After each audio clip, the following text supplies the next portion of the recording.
Hello my creative friends. You might have seen this mould floating around the internet, and if you haven't, well, you have now. Nina in South Australia makes these, and they are made of a Barnes silicone, and she hand casts them all herself, and they feel absolutely fabulous. And we're going to make 4 coasters out of them today.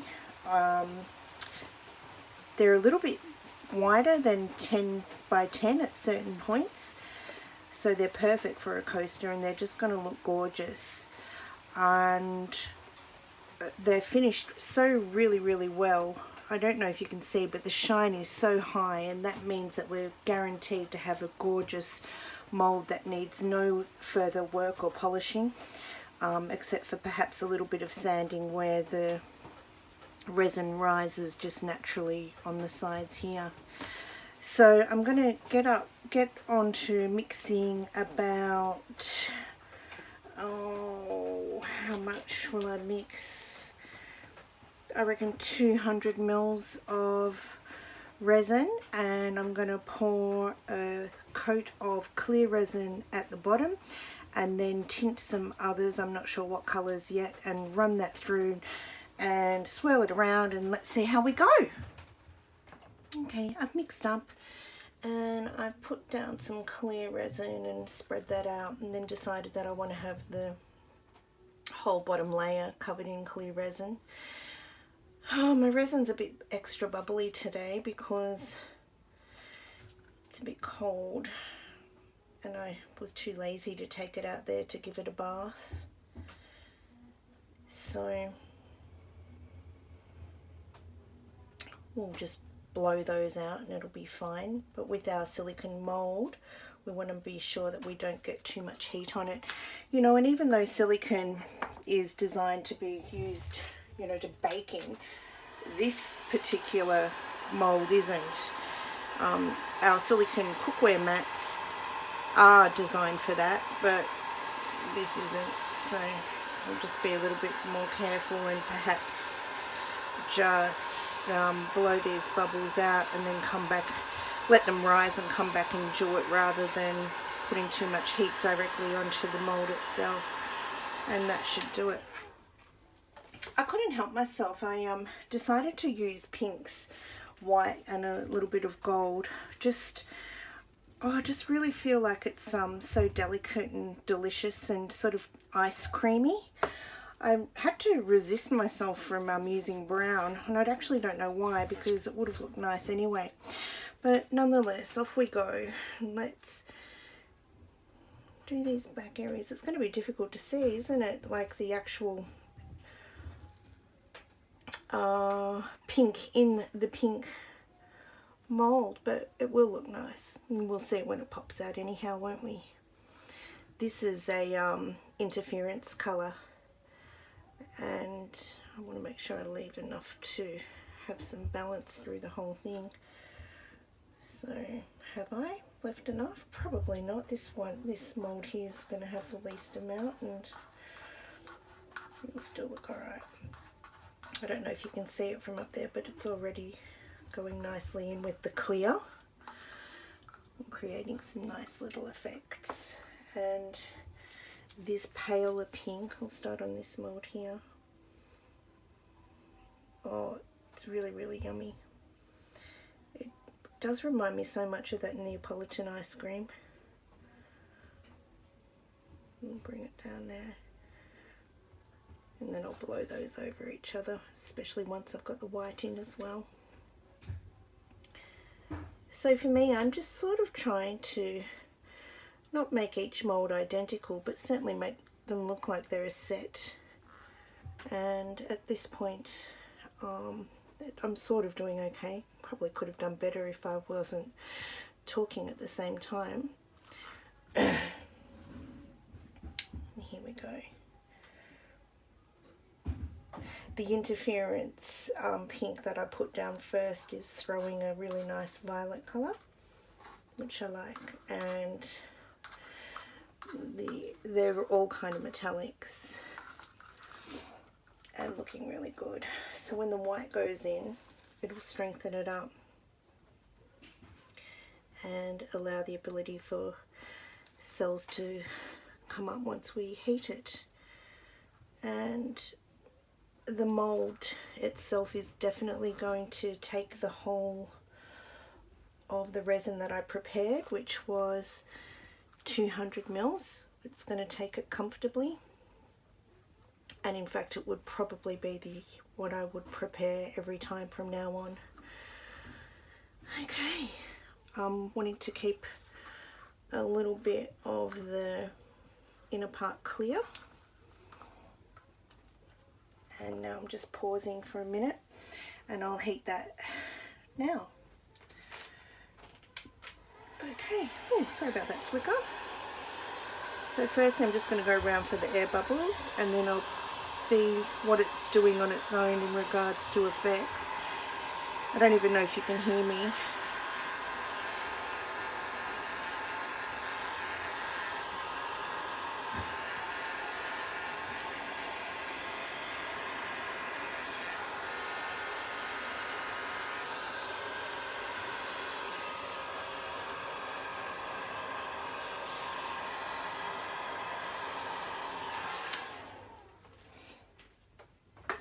Yeah, for the next part of it I won't use the gun to push it around, I'll just swirl it. Yeah, it's looking really, really nice, and it will look fantastic with the swirl. I might do the first part of my swirling now. My resin's still a bit too warm. See how it's falling back onto itself? Oh, I'm just wondering if I leveled this. Never mind.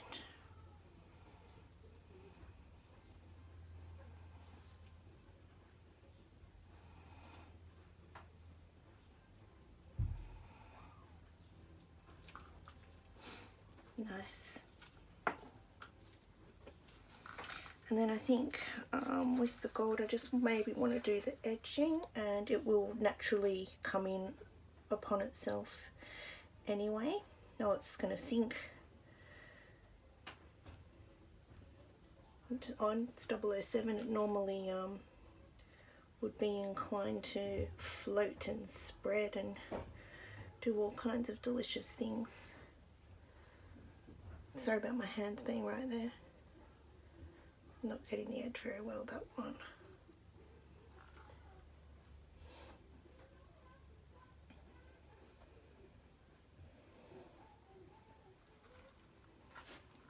I'll come back and do this another line here.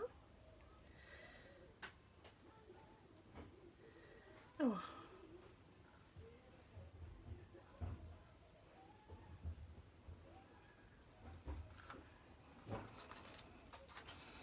And then I'm just going to put a little bit in that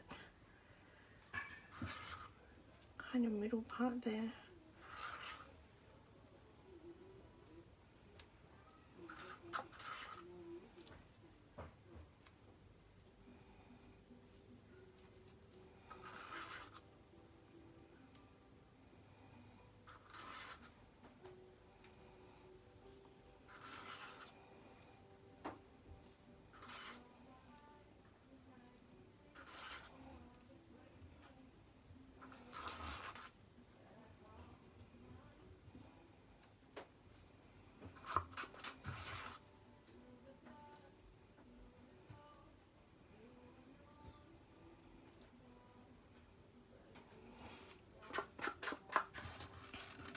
Still, after all this time, get all stingy with my resin, wanting to use the last bits.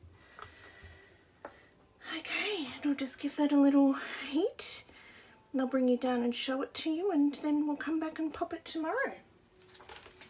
Well, you know, pop it out of its cast. Oh, that's better. I'm saying that's better to the 007. I love how the 007 sort of floats and sinks.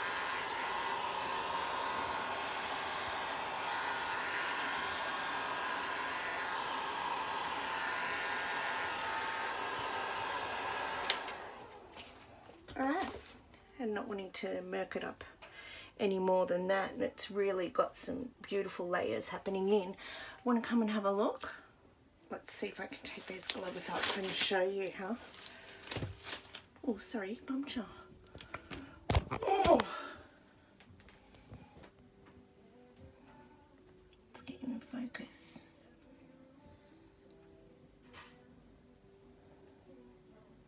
Oh, look, that's a good shot of you being able to see where that interference pink was throwing some of that violet. Can you see it there? It's going to be really pretty. And yeah, as I was saying, we can hardly see the colours due, you know, the true colours of what I use, because the mould itself is such a pink. So let's have a quick look in my cups. Oops. So that was, well, still not really able to see it, but that was the interference pinky colour. Oh, that's a good shot of it. And then this one, that was like a melted ice cream pink. And Angel White Resin and 007. Okay, we'll see this tomorrow. Oh, well, here we are. It's one day later. And I'm just going to bring it up to you before we pop it, just so you can see how some of the resin continued to spread and do its own thing as it does post pouring. So you can see how beautiful and easy this is going to be to remove from the mould. But when you are removing your moulds, just do this little bit of easing before you pop it out. Just makes it so much easier and better way to care for your moulds edging. Alright, here we go. Here comes our first slice of the coaster, and it is beautiful. Just friggin' gorgeous. Oh, this back part. Oh, can you see that? Oh, really hope so. The way that it's selled at the back and flowed at the front has meant that this is going to be a beautiful two-sided optioned coaster, and these edges are just stunning. I can't wait to run some gold Posca around here just to highlight it. So it's literally just over 24 hours, and my resin's still got the tiniest little bit of flex in it before it completely cures, but I'm just really thrilled with this result, and I really actually love it so much. I'm going to get the other mold shape, because it's a gorgeous piece of equipment that complements our resin journey and love of pouring. See how beautiful and shiny that back part is. Gorgeous. Oh, hello. Oh, hello. I just thought I'd bring this outside for you to see. Just, you know, so we can see the beautiful shine that it has to offer and see it in the natural light. Oh, of course the machinery in the background's going to go on. So this is the back of where it poured down into the resin, and this is the top where I poured the resin into.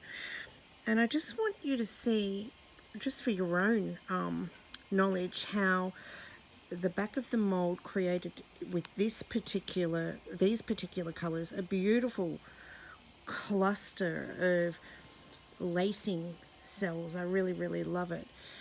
And you can see here where my little finger's showing you that interference pink and the beautiful 007 gold. And on this side here, it's just stunning. So I'm about to go over these edges there and around the edge there in a Posca gold. So let's do it and see how it comes out. So it's quite easy to do. I've already shaken up my gold. I generally use silver in my things. You know how you tend to have a attraction to one or the other. So I had to go out and get a gold, which I didn't mind doing. So I've shaken my Posca really well. As you can hear, it's one of those type of balled pens. And I've pressed, I'm just trying to get that into focus for you, pressed the nib so that the paint has already started to come out. Gee, I'm having struggle there getting focused. There we go. So the paint's all ready to come out, and I'm not going to film myself doing this in its entirety because it's quite a boring process to watch, but I'm just simply doing this. And if you don't know, Posca paint, these pens in particular, are acrylic and it won't come off. Now I'm seeing how I'm doing this, and I possibly could have got a thicker nibbed pen to make this so much easier for myself, but I'm pretty happy with the way that the way that the coverage is going, and it is really going to just give it that little bit of finish on the edge there. So what I'll do is I'll get on with doing all of the edges, show you, and then hip hip hooray, let's get on to making some more, because they're so fun and so satisfying. Oh, one thing I haven't done yet, I just will be sanding the edges down. I don't know if you can quite see, but the edges are slightly raised, as they often are from molds, and I'm just going to use 400 grit sandpaper, wet, and just rub it over there just to take that sharp edge away, and it'll be beautiful. Okay, let's get back to it. I'll see you in a minute when I've done them all.